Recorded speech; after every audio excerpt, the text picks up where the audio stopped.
Cardinal Luis Antonio Tagle, the new head of the Congregation for the Evangelization of People. Well, a monumental moment now for Canadian Michael Cherney, as today he officially became a cardinal. Cardinal Robert Serra has shared news that shakes the very core of Cardinal Louis Tagle's rise to power. His hidden past and serious problems in his leadership have shocked the Catholic world. Tagle, once seen as a symbol of hope and kindness, now faces claims that darken his name. The Caritas Internationalis scandal and talks of secret Vatican power struggles have thrown his future into doubt. Tune in as the truth unravels, revealing explosive secrets that could shake the very pillars of the Church itself. Tagle's controversial fall. Since Pope Francis took the reins in 2013, he's been on a mission to reform the Church. With a focus on inclusion, compassion, and addressing global injustices, he's become a figure of hope for many. However, at 88 years old, even a leader as dynamic as Francis can't escape the passage of time. The question of who will succeed him has turned into a high-stakes guessing game. Among the names floated, Cardinal Tagle stood out, his star shining brightly. But whispers of a rival contender have emerged, one who could alter the Church's future forever. Pope Francis's decision to overhaul Caritas Internationalis shocked the Catholic world. The decree dissolved the organization's leadership, including Cardinal Tagle, citing management deficiencies and low morale among staff. While the external review that prompted this move didn't accuse Tagle of financial or moral misconduct, the implications were enough to rattle his supporters. How does a leader so closely aligned with the Pope's vision find himself at the center of such upheaval? The controversy deepened with the involvement of Cardinal Michael Cherney, head of the dicastery for the promotion of integral human development. This powerful Vatican department assumed direct oversight of Caritas following the overhaul. Cherney's growing influence has led to speculation about whether the shakeup was motivated by internal power dynamics. Was Tagle's removal about fixing Caritas, or was it a strategic sidelining of a potential rival? For Tagle, the timing couldn't have been worse. The Catholic world was already abuzz with speculation about Pope Francis's successor. Tagle had been considered a top contender, embodying the progressive vision that Francis had championed. But the Caritas controversy has complicated his narrative. Being asked to announce the Pope's decree to the organization's staff, essentially his own demotion, was a moment fraught with symbolism. While he was retained as a liaison to aid in the transition, the diminished role signaled a potential shift in his Vatican standing. This episode is emblematic of the broader struggles within the Church. The Vatican isn't a monolithic entity, it's a battleground of competing ideologies and factions. Progressive reformers, energized by Francis' leadership, face resistance from traditionalists who view these changes as a departure from the Church's roots. Tagle's rise had positioned him as a figurehead for the reformist agenda. The Caritas overhaul, intentional or not, has given his detractors an opening to question his leadership abilities. Duterte's attacks on the Catholic Church were relentless, accusing it of hypocrisy and political meddling. Tagle's criticisms of the administration's policies were framed as overreach by those who believed the Church should remain neutral in political matters. This tension reignited debates about the separation of church and state, with Tagle's actions viewed by some as blurring the lines between moral advocacy and political activism. The Church's role in public life has always been a tightrope act. In deeply Catholic countries like the Philippines, the Church wields significant influence. Tagle's leadership during Duterte's presidency highlighted the challenges of balancing this influence with the need to remain above partisan politics. His framing of the Church's role as a defender of the vulnerable resonated with many but alienated others who saw his actions as divisive. Back in Rome, the dynamics are no less complex. The Vatican's decision to overhaul Caritas Internationalis is part of Pope Francis's broader effort to reform the Church's bureaucracy. Transparency and accountability have been central themes of his papacy, but these goals often clash with the entrenched power structures within the Vatican. By placing Caritas under the control of Cherney's dicastery, Francis has signaled his willingness to make bold moves even at the risk of controversy. Critics argue that this approach can sometimes come across as heavy-handed. The centralization of power under Cherney has raised questions about whether the overhaul was as much about consolidating control as it was about addressing governance issues. Former Caritas Secretary General Michael Roy publicly criticized the decision, calling it excessive and questioning why the entire leadership team had to be removed. The fallout from the Caritas shakeup extends beyond Tagle's reputation. It's a reflection of the church's internal struggles over its future direction. Pope Francis's reformist agenda has faced pushback from traditionalists who view these changes as a threat to the church's identity. The controversy has also drawn attention to other potential papal candidates, each representing different visions for Catholicism's future. Cardinal Pietro Parolin, the Vatican Secretary of State, is often mentioned as a possible successor. Known for his diplomatic acumen, Parolin's leadership style is seen as calm and pragmatic. He represents continuity and stability, qualities that appeal to those wary of drastic changes. Cardinal Robert Sarah, a traditionalist from Guinea, offers a stark contrast. Admired by conservatives for his staunch defense of traditional doctrine, Sarah's election would signal a return to a more orthodox vision of the church. His leadership style is less about bridging divides and more about reaffirming core principles. Then there's Cardinal Czerny, whose influence within the Vatican has grown significantly under Pope Francis. His focus on social justice, migration, and climate change aligns closely with the current Pope's priorities. Czerny's rise has fueled speculation that he could be a dark horse candidate, particularly if the College of Cardinals wants to maintain Francis's reformist trajectory. Each of these candidates embodies a different vision for the Church. The choice of the next pope will reflect not just a theological direction, but also the Vatican's approach to governance and global influence. Tagle's story is a microcosm of these broader tensions.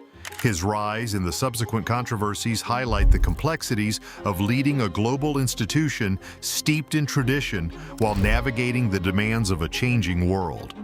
Tagle's path forward is uncertain. The Caritas controversy and the criticism of his political involvement in the Philippines have left him vulnerable to attacks from all sides. Yet his deep connection with Pope Francis and his track record of advocating for the marginalized remain significant strengths. Whether these qualities will outweigh the recent challenges in the eyes of the College of Cardinals is a question only time will answer. A deeper fight grows in the Church. Two paths shaping its future.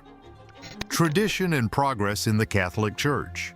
In the meantime, the Catholic Church finds itself at a crossroads. The debates surrounding Tagle and the papal succession are about more than just individual leaders.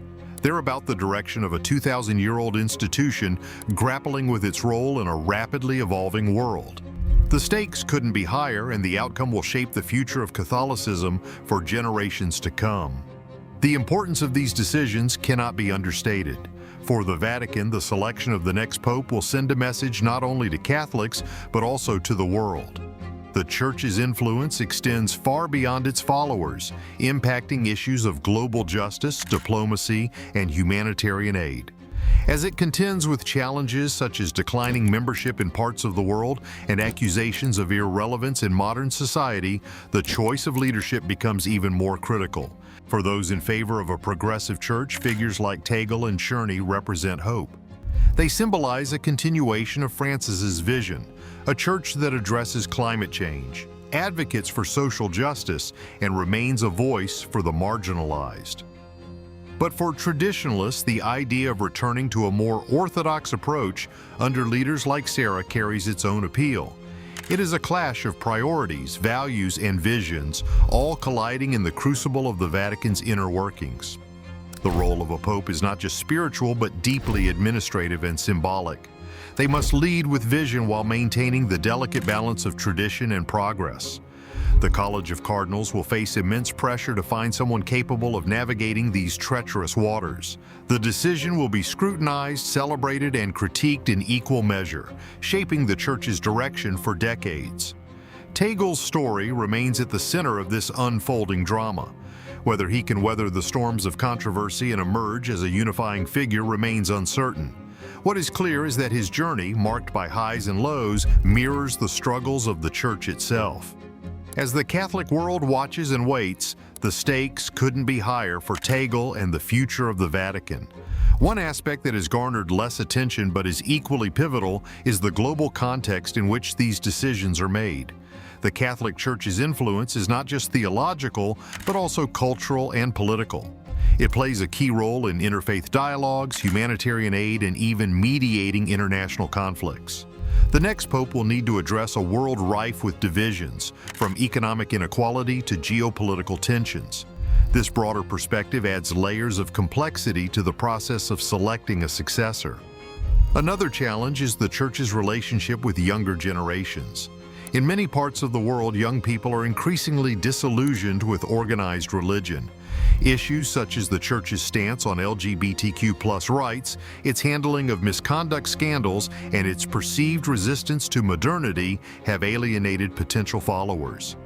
A progressive leader like Tagle might appeal to younger demographics, but this could further polarize traditionalists who feel the Church is straying too far from its roots. The financial health of the Vatican is another critical factor. Managing an institution as vast as the Catholic Church requires not only spiritual leadership but also fiscal prudence.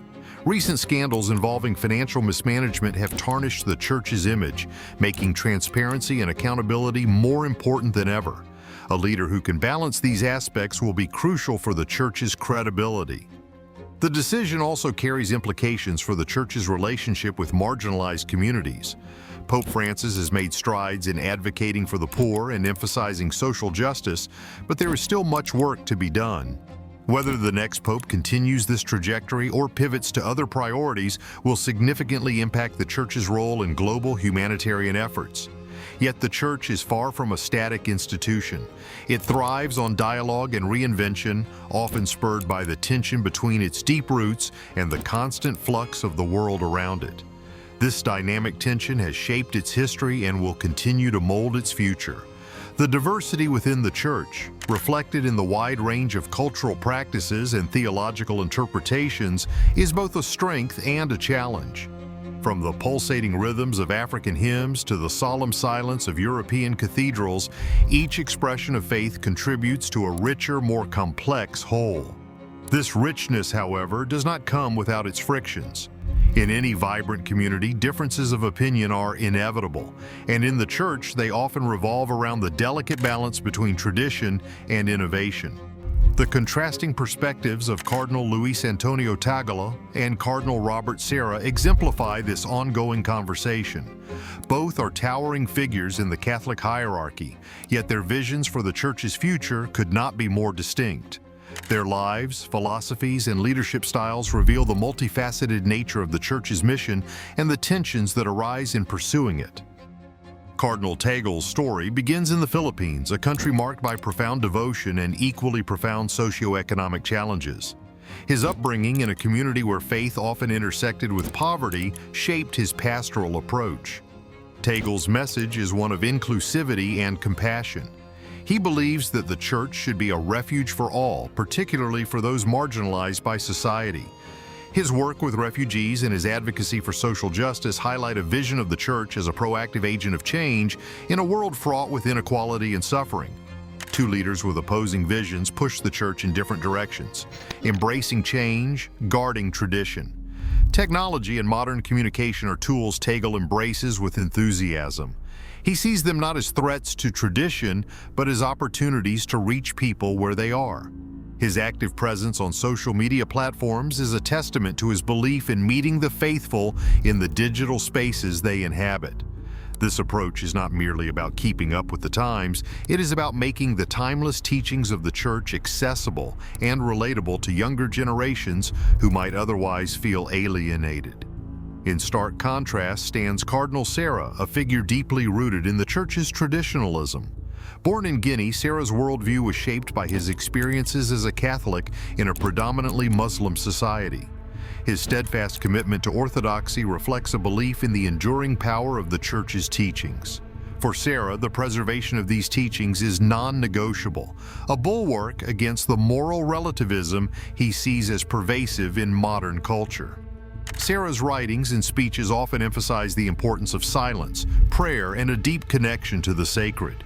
He warns against the dilution of faith through excessive adaptation, arguing that the Church's role is to stand as a beacon of truth in a world often mired in confusion. His vision of the Church is one of unyielding stability, a lighthouse guiding the faithful through the storms of contemporary life.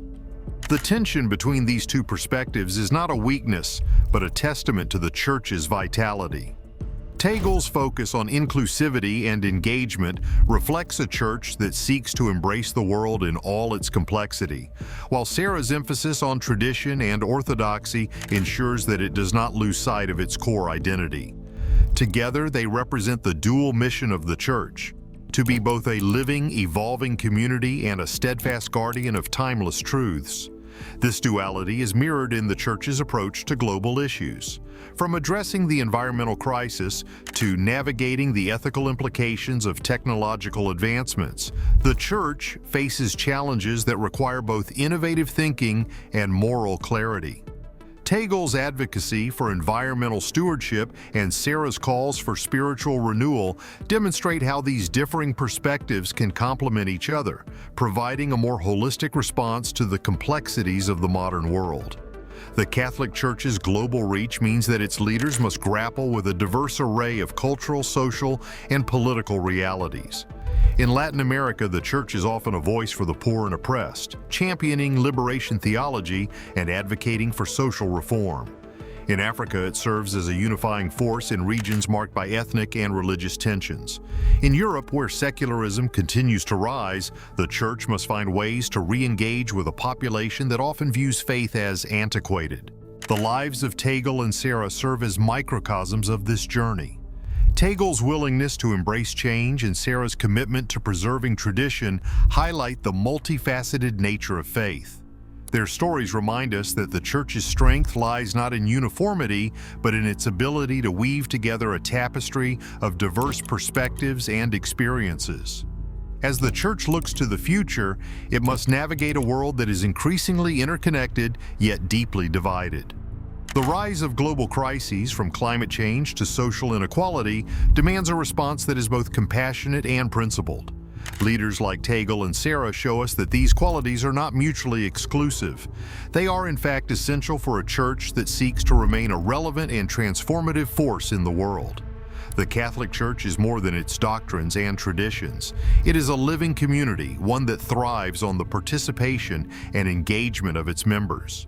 Whether through the vibrant celebrations of Latin America, the contemplative rituals of Asia, or the theological debates of Europe, the Church reflects the rich tapestry of human experience. Its mission is not merely to preserve the past, but to inspire hope, foster understanding, and guide humanity toward a deeper sense of purpose. In a world often marked by division and uncertainty, the Church's role as a unifying force is more important than ever. The contrasting visions of leaders like Tagle and Sarah remind us that unity does not mean uniformity.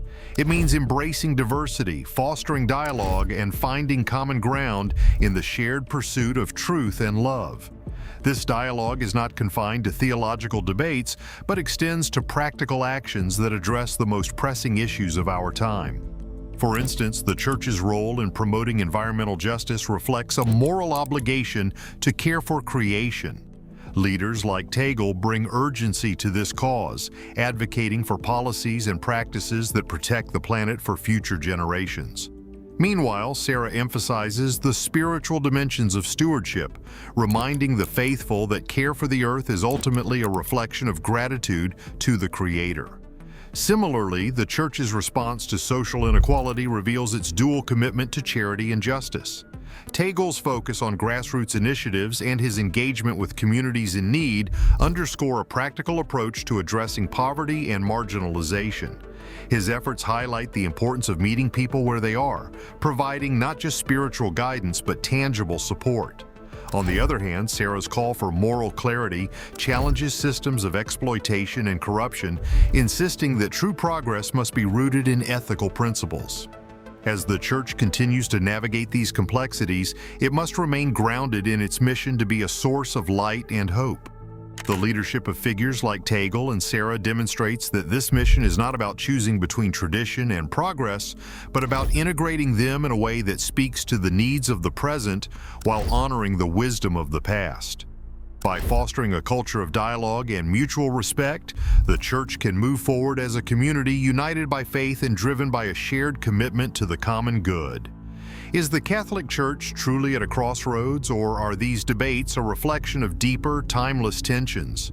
Share your thoughts in the comments, like and subscribe for more.